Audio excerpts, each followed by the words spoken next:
عبدالرزاق کاکا جان از 2 میلیون به می درست کن. 2 میلیون بله بله.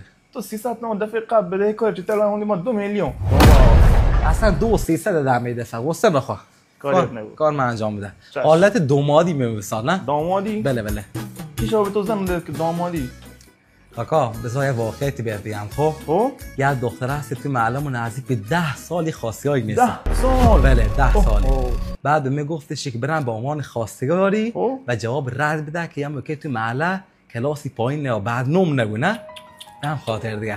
تو دیگه چی آدمی می کاکا کار خیر زیاد انجام دادم.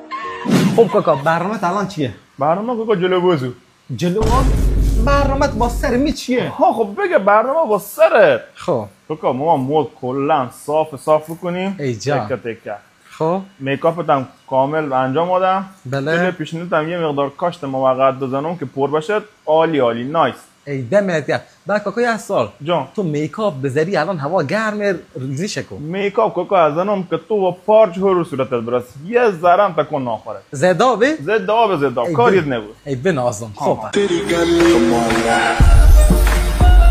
کاکا یه لحظه. جان کاکا دلم خون بود.